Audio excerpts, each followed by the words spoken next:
Selamat bertemu kembali. Salam saudara yang kekasih. Kita berdoa. Allah Bapa di sorga, Allah yang setia, perdengarkan perjuanganmu untuk kami ketahui, demi untuk memberikan warna cinta kasih di tengah-tengah kehidupan kami. Perdengarkan kasih-Mu untuk kami nikmati, untuk kami dengar, untuk kami hidupi. Dalam nama Yesus kami berdoa. Amin. Yohanes 18 ayat 28 sampai ayat 32 dikatakan firman Tuhan demikian. Yesus di hadapan Pilatus. Maka mereka membawa Yesus dari Kayafas ke gedung pengadilan. Ketika itu hari masih pagi. Mereka sendiri tidak masuk ke gedung pengadilan itu, supaya jangan menajiskan diri, sebab mereka hendak memakan Paskah. Sebab itu Pilatus keluar mendapatkan mereka dan berkata, "Apakah tuduhan kamu terhadap dia ini?"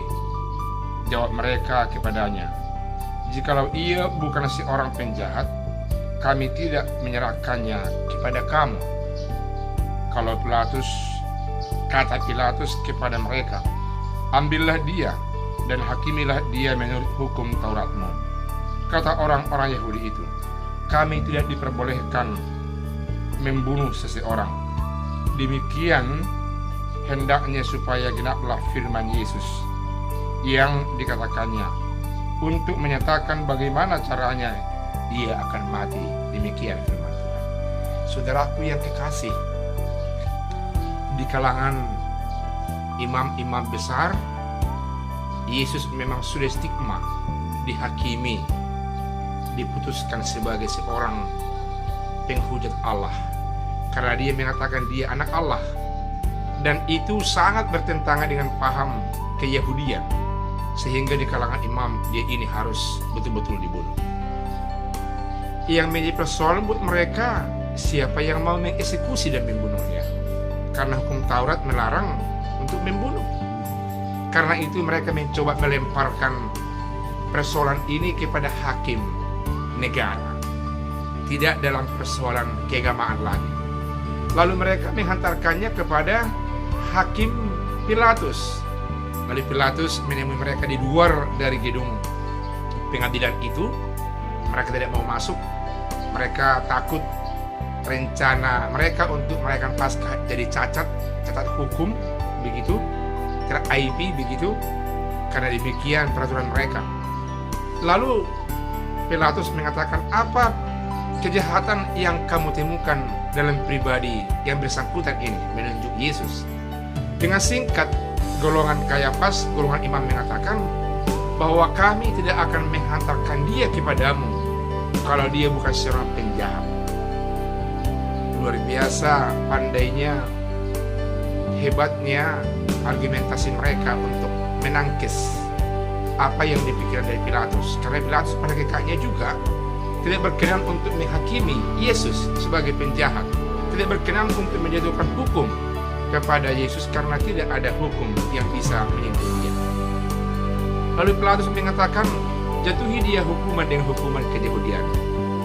Lalu mereka juga menjawab, para imam-imam itu, bahwa kami tidak boleh untuk menghukum orang, apalagi menghukum mati, kira-kira seperti itu. Jadi mereka yang keberatan, mereka yang menuduh Yesus sebagai penjahat, tapi harus orang yang mau memutuskan kejahatan dari Yesus, padahal mereka bisa menjatuhkan hukuman itu. Inilah salah satu kelicikan dari golongan imam Yahudi di hadapan Allah melalui Yesus Kristus. Inilah salah satu strategi busuk daripada orang-orang Kayafas, para imam, dan rangka untuk menghantarkan Yesus menghadapi salib maut.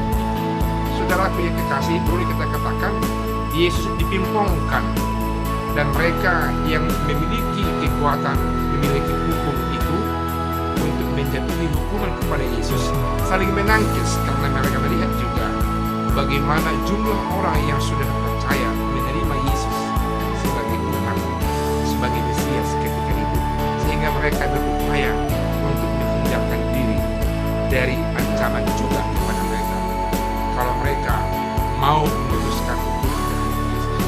Inilah situasinya saudara yang kasih, yang mau memberikan satu pemahaman kepada kita bahwa kita tidak boleh berlaku licik dan membuat strategi yang tidak baik terhadap orang yang baik.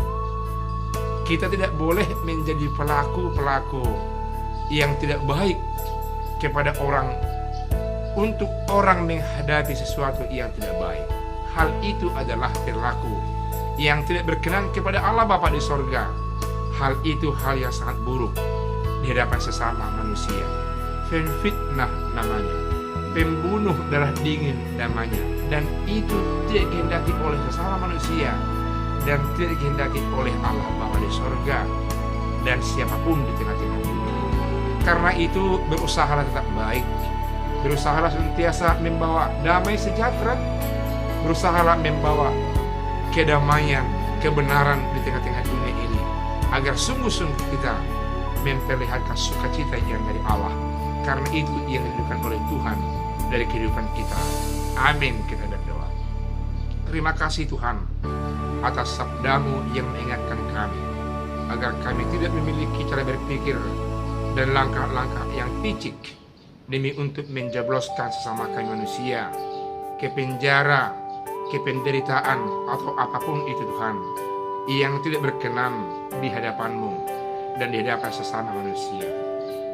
Biarlah gambaran ini senantiasa memperlihatkan kepada kami bahwa Tuhan Yesus harus menempuh jalan yang sungguh-sungguh sempit, berbahaya, penuh duka dan lara, demi untuk menyatakan cinta kasih-Mu di tengah-tengah dunia ini kepada kami, sehingga kami orang yang setia kepada Allah dalam nama Yesus, demi untuk membawa sukacita dan damai sejahtera di tengah-tengah dunia ini. Dalam nama-Mu kami berdoa ya Tuhan. Amin.